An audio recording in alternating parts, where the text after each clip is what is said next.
하게 되겠느냐 하시니라. 아멘.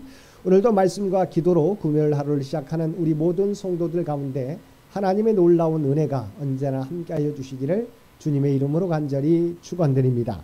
오늘 통독할 말씀은 예레미야 13장과 22장 20절에서 30절, 그리고 열왕기하 24장 6절에서 17절까지 말씀입니다. 그리고 오늘 살펴볼 말씀은 예레미야 13장과 22장 20절에서 30절까지 말씀입니다. 예레미야 13장 1절에서 14절까지 말씀에서는 하나님을 배반하고 우상을 숭배하는 등 타락과 부패가 극심한 유다에 대한 상징적 행위와 비유를 통한 간접적 심판 예언과 세 가지의 직접적인 심판 예언을 보도하고 있습니다. 이 예언은 그 내용에 비추어 볼 때 바벨론의 3차 침공이 있었던 유다 제19대 왕 여호야긴의 통치기로 추정됩니다. 본문은 뱃띠를 통한 상징적 행위와 포도주 가죽 부대 비유를 통해 타락과 부패가 극심한 유다에 대하여 간접적으로 심판을 예언한 사실을 보도하고 있습니다. 먼저 1절에서 7절은 하나님의 예레미야를 향한 썩은 뱃띠를 통한 상징적 행위 명령과 예레미야의 명령 시행에 대하여 보도하고 있습니다. 여기에 보면 하나님은 먼저 예레미야를 향하여 뱃띠를 구입하여 착용할 것을 명하시고 예레미야가 그대로 시행하자 다시금 예레미야에게 그 뱃띠를 유브라데 강가에 감출 것을 명하셨습니다. 그리고 예레미야가 또 그대로 시행하자 여러 날 후에 다시금 그 뱃띠를 회수하여 올 것을 명하셨는데 예레미야는 이번에도 그대로 수행하여 뱃띠를 가져왔으나 뱃띠는 썩어서 쓸모없게 된 상태였습니다. 8절에서 11절은 하나님께서 뱃띠와 관련한 일련의 행위를 시행하게 하신 의미를 설명하고 있습니다. 하나님의 설명에 의하면 뱃띠는 선민을 상징하는 것으로서 그와 관련한 예레미야의 일련의 행위와 뱃띠의 최종 상태는 하나님께서 이스라엘을 만민 중에서 택하여 거룩하게 구별하여 열방에 대한 제사장 나라와 당신의 영광이 되게 하셨으나 그들은 교만함으로 인하여 타락하고 부패하여 자신들에게 주어진 사명을 다하지 못함으로써 아무 쓸모없는 존재로 전락하고 말았음을 의미한다는 것이었습니다. 다음 12절에서 14절에서는 포도주 가죽 부대 비유를 통한 심판 예언을 보도하고 있습니다.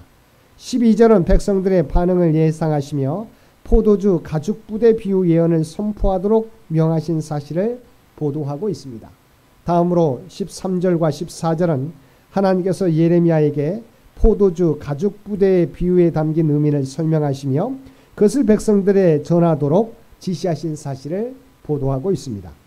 15절 이하의 말씀에서는 교만과 악에 물든 선민을 향한 세 가지 직접적인 경고 및 심판 예언을 보도하고 있습니다. 15절에서 17절은 첫 번째 직접 경고로서 준엄한 하나님의 심판이 임하기 전 교만을 버리고 하나님께 영광을 돌리라는 경고의 말씀을 보도하고 있습니다. 18절에서 19절은 두 번째 직접 예언으로서 유다의 왕과 왕후의 폐위와 백성들의 포로 예언을 보도하고 있습니다. 이는 유다 제19대 왕 여호야긴과 그의 모후 누스다가 그의 주기 3개월 만에 바벨론의 제3차 침공으로 인하여 폐위될 것과 당시 백성들의 상당수가 바벨론의 포로로 끌려갈 것을 예언한 것입니다. 20절에서 27절은 세 번째 직접 예언으로서 죄가 마치 선천적인 성품과 같이 습관화되어 제2의 천성이 되어버린 유다를 그들이 하나님 대신 믿고 의지하던 북방 세력들을 통하여 심판하심으로 멸망에 이르게 하시고 그 백성들을 이 땅 이방 땅으로 흩으실 것이라는 예언을 보도하고 있습니다.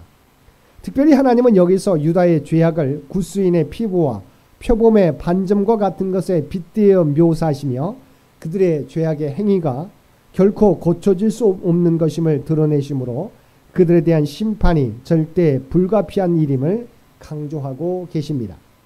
그리고 여기서 그들을 심판할 도구로 사용할 북방 세력이란 바벨론을 가리킵니다. 하나님은 이들에 대하여 유다가 친구 삼았던 자로 표현하시는데 이는 바벨론이 과거 근동의 신흥 강대국으로 등장하기 전 곧 아수르가 근동의 패권을 장악하고 바벨론은 그저 아수르 동편의 작은 나라에 불과하던 시절에 바벨론과 유다가 아수르의 팽창 정책에 공동 대응하기 위하여 동맹을 맺었던 사실을 염두에 둔 표현입니다. 이 동맹은 유다 히스기야 왕 때 결성되었는데 당시 히스기야 왕은 동맹국에 대한 우위와 신뢰의 표시로 왕궁 무기고와 보물창고를 바빌론 사절들에게 보여주었다가 이사야 선지자로부터 유다가 바벨론에 의해 멸망할 것이라는 선언을 들은 바 있었습니다. 다음으로 22장의 말씀을 살펴볼 텐데 22절을 살펴보면 목자들은 다 바람에 삼켜질 것이요 너를 사랑하는 자들은 사로잡혀 가리니 그때 내가 반드시 내 모든 악 때문에 수치와 욕을 당하리라고 말씀하셨습니다. 앞에서도 언급한 것처럼 여기 내 목자들, 너를 사랑하는 자들은 모두 유다의 지도자들을 의미합니다. 하나님께서는 이들이 바람에 삼켜지고 사로잡혀 가게 될 것이라고 말씀하고 있습니다. 이는 유다의 지도자들이 바벨론의 포로로 사로잡혀 가게 될 것임을 예언한 것입니다. 특별히 이는 바벨론의 3차 유다 침공과 2차 포로가 이루어진 BC 597년에 요야긴 왕과 유다의 귀족들이 바벨론의 포로로 잡혀가게 될 것을 예언한 것입니다. 참으로 유다가 바벨론의 제3차 침공으로 말미암아 나라가 큰 수치와 욕을 당하였습니다. 유다가 이때까지도 아직은 완전히 망한 것은 아니었지만 망한 것이나 거의 마찬가지였습니다. 그들은 주권을 상실하고 바벨론 사람들의 발 아래 굴복해야만 했습니다. 23절을 보면 죄악으로 인하여 그들에게 임할 고통을 해산의 고통에 비유하고 있습니다. 실로 유다와 예루살렘은 수치스럽고 심대한 고통을 초래하는 악을 저지르며 이를 회개치 않으므로 마침내 해산에 임박한 여인이 뼈가 으스러지며 살을 찢는 고통을 당하는 것 같이 처절한 고통의 자리에 직면하게 된 것입니다. 그러나 그들이 말씀을 듣고 즉각적으로 혹은 뒤늦게라도 회개하였더라면 그 같은 수치와 욕은 피할 수 있었을 것입니다. 24절에서 30절은 요야김의 아들로 유다 제19대 왕이 된 요야긴에 대한 예언입니다. 그중 24절과 25절을 보면 하나님께서는 요야긴이 당신께 아무리 귀한 존재라도 그를 바벨론 왕 느부갓네살에게 줄 것이라고 말씀하고 있습니다. 본문을 보면 하나님께서 요야긴을 당신의 오른손의 인장반지에 비유하시고 있습니다. 그래서 인장반지란 일종의 어인을 말합니다. 고대 근동의 왕들은 어인을 당신의 반지의 형태로 만들어 오른손에 끼고 다녔습니다. 따라서 요야긴이 하나님의 인장반지라는 것은 그가 하나님께서 매우 귀중하게 여기시는 존재라는 것을 의미합니다. 그렇다면 하나님께서 왜 요야긴을 당신의 인장반지로 묘사하신 것입니까? 그것은 요야긴이 하나님의 선민의 왕이었기 때문입니다. 하나님의 선민의 왕은 하나님의 대리자입니다. 그러므로 그는 하나님의 인장반지라고 할 만합니다. 인장반지로 인을 찍은 문서는 왕을 대신합니다. 그처럼 선민의 왕은 하나님의 대리자로서 인장반지와 같은 특별한 역할을 부여받은 존재인 것입니다. 그러므로 선민의 왕은 결코 이방인에게 내어주어서는 안 되는 존재입니다. 선민의 왕을 이방인에게 내어주는 것은 선민에 대한 하나님의 주권을 이방인에게 넘겨주는 것을 의미합니다. 말하자면 선민에 대한 모든 권리를 이방인에게 넘겨주는 것을 의미하는 것입니다. 그런데도 하나님께서 당신의 인장반지인 요야긴을 이방 나라 바벨론의 왕인 느부갓네살의 손에 넘겨주시겠다고 말씀하고 있는 것입니다. 결국 이 하나님의 말씀대로 요야긴과 유다 사람들은 바벨론의 포로로 잡혀가게 되었습니다. 그리고 이후에는 유다 전체가 바벨론의 지배를 받게 되었습니다. 즉 하나님께서 당신의 선민에 대한 모든 주권을 이방인 왕에게 잠시 넘기신 것입니다. 29절과 30절을 보면 요야긴 자손의 유다 통치의 종식 사건을 예언하고 있습니다. 먼저 하나님께서는 여기서 당신의 말씀을 들으실 것을 명하시며 요야긴에게 자식이 없을 것이며 평생 동안 형통하지 못할 것이라 기록하라고 말씀하십니다. 이어 그의 자손 중 형통하여 다윗의 왕위에 앉아 유다를 다스릴 사람이 다시는 없을 것임을 선언하십니다. 우리는 이러한 말씀을 통해서 우리가 누구를 본으로 삼고 있는지 돌아보아야 할 것입니다. 또한 우리가 어떤 행동과 우리의 삶이 어떠한 것인지를 돌아보아야 할 것입니다. 왜냐하면 선민이었던 이스라엘 백성들이 바로 이방이었던 바벨론의 그 주권이 넘겨지는 안타까운 일을 당했기 때문입니다. 이 모습을 통해서 과거 끊어져 버린 유다 왕가의 운명과 같이 재난과 심판으로 귀결되는 것이 아닌 하나님 앞에 영원토록 기억될 만한 또한 가치 있는 것으로 세워갈 수 있도록 우리 모두는 힘써 주님의 말씀을 따라 살아가야 할 것입니다.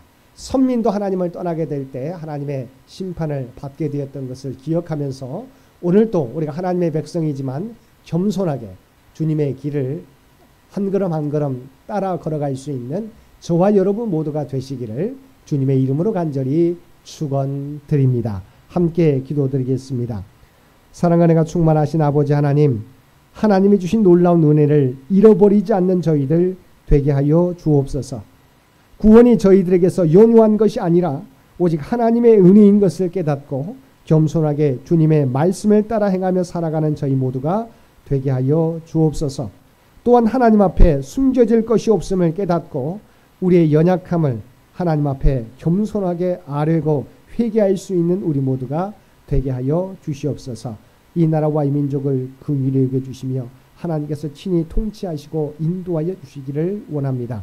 백기년을 준비하며 나아가는 창현재단을 기억하여 주시고 오직 하나님의 영광과 하나님의 뜻을 이 땅 위에 드러내며 살아가는 우리 모두가 되게 하여 주시옵소서. 특별히 올로 장로님과 연로하신 권사님 또한 모든 주의 백성들을 눈동자와 같이 지키시고 보호하여 주시기를 원합니다. 특별히 환우들 가운데는 하나님의 놀라운 치유와 회복의 역사, 권능의 역사를 나타내 보여주시옵소서. 아버지 하나님, 하루속히 쾌후의 역사가 나타나도록 놀라운 은총을 그들 모두에게 허락하여 주시옵소서. 물질적으로 고통당하는 주의 백성들 위에도 아버지 하나님, 그들의 필요를 아시는 주님, 날마다 필요한 은혜를 그들 모두에게 부어 주시옵소서. 또한 사랑하는 자녀들, 이 어두운 영적인 시대에 믿음을 잃어버리지 않도록 그들을 주장하여 주시기 원합니다. 또한 그들에게 주신 지혜와 능력을 통해서 하나님의 꿈과 비전을 이루어가는 그들 모두가 되게 하여 주시옵소서. 오늘 또 우리에게 복된 하루를 허락해 주신 것 진심으로 감사드립니다. 우리가 하나님의 구원받은 백성이라고 하는 정체성을 가지고 살아가게 하여 주시옵소서. 우리가 발을 딛고 살아가는 우리의 삶의 현장 가운데 그리스도의 아름다운 향기와 선한 영향력을 드러내며 살아가게 하여 주옵소서. 이 모든 간구 우리를 구원하여 주신 예수님의 이름으로 간절히 기도드리옵나이다.